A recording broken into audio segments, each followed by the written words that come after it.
Hey, so y'all, I showed y'all the beginning of the stage on how to build your soil up. Granted, yes, I am growing in a container, or what do you call these things? A box or raised bed, raised bed. I'm just like looking at all of these ants. Yes, ants are beneficial, but we got red ants, and red ants, oh man, they can be mean sometimes. They can be really mean. Like they can literally um, sting you, and it really hurts. But we ain't talking about the ants right now. Even though they do help with the soil, they are good for helping with the soil. They help aerate that soil. So if your soil is compacted, they help aerate it. They help it loosen it up.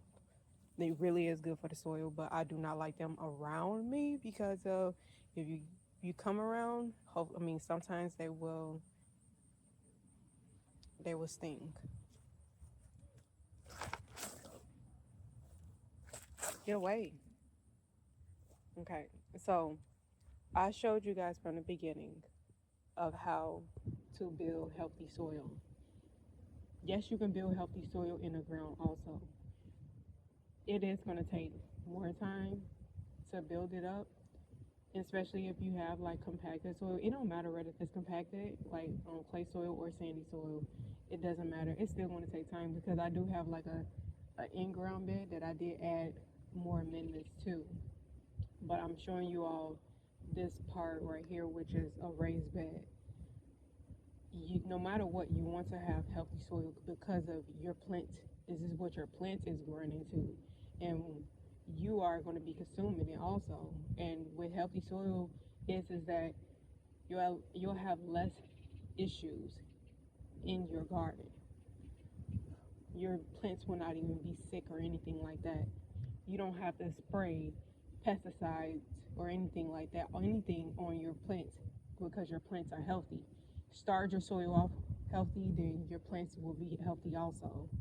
Also, that's another video. I was going to say that companion planting, but that's another video, which is I wouldn't even say companion planting, but polyculture, because that does matter instead of planting one cultivar in one space. But at the end of the day, is that healthy soil does matter. Check this out. So obviously things are starting to settle in, and what I did, obviously I put like the cardboard underneath just to kill this grass, this Bermuda grass, whatever. So everything is starting to settle in. I added sand because I didn't have vermiculite or perlite. You can add sand to help loosen it up, that soil, and to help loosen up whatever that you're adding in there. I added the mushroom, the spent mushrooms. That's what's majority that's in there. So I'm just gonna let that sit. Also, I added topsoil and some cheap potting soil. That really doesn't have much in there. It doesn't have that much. I don't know. It probably does. Who knows? I don't know, but I know what I'm putting in there. And what I'm putting in there, I want to put that the best of the best. The creme de la creme, basically. And also it has coffee grounds in there. There's I only had to pay for it. I only had to buy the soil, the bag soil. I will be mulching it after I put my plants on there.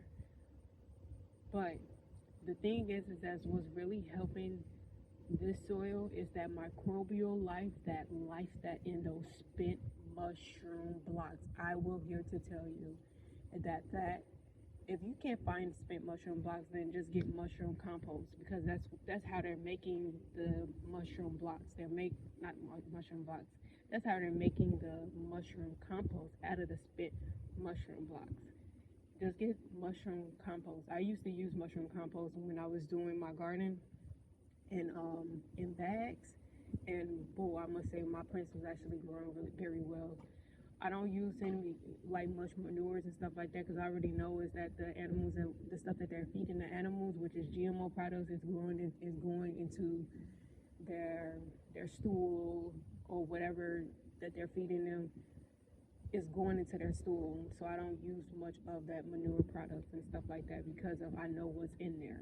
I know, you know, and also I encountered some crappy soil from, or I would say that compost, whatever it was, like horse manure, and the individual failed to tell me is that what they were feeding them, they they probably didn't know, because at the end of the day, some people really don't know, is that whatever that pesticide that they were using for like the hay or whatever that horse was eating, is that manure was bad manure, and my plants literally wilted down.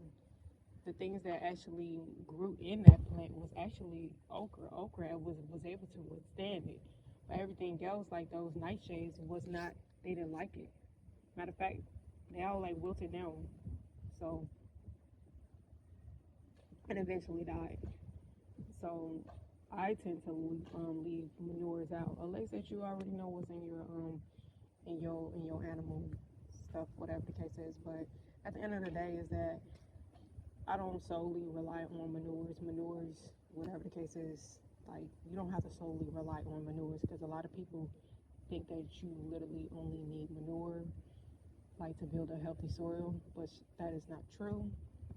So you can use, because mushrooms is actually in nature. It really is. Like this is how they build the soil, and at that, it's a win-win if you eat mushrooms. Then if you have the spit mushrooms blocks, then mushrooms will start popping up in there. And also, I must touch on is that like a lot of the products is actually free, like the mushroom blocks and also coffee grounds. I did put coffee grounds in here. That boosts up the soil a lot also. And also, what else did I add in here? Um,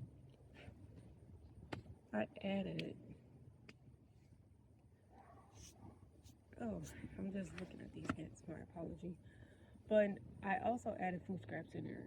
So the food scraps is in there underneath everything.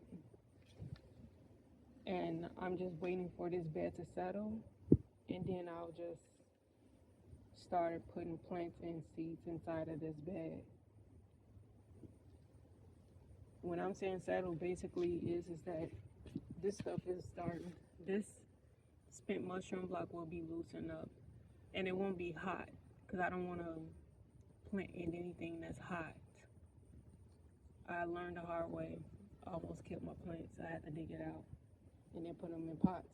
And then once it was done heating up, oh, say like probably like 2 weeks, a week or two, and then that's when I planted everything in there. But the ones that was planted in there, I had to continue on watering every day, every day, because it was still. I mean, it was hot outside still. It was still like we were still in like 90 degrees, upper 90 degrees, close to those triple digits. So yeah, it was heat. It was hot. It was heat. It was hot. Our compost method, like seriously. But this is how you really build a healthy soil. Um, Now, a plus is that if you want to do, you can actually start adding in like fertilizers, organic fertilizers. But I'm gonna tell you that will actually have like animal products in there too. If you don't want that, you don't have to add it. But I mean, it will actually boost up the soil too. Yeah, it will actually boost up the soil. But this is it, y'all. Y'all see that rich dark hue color right there? Rich soil right here.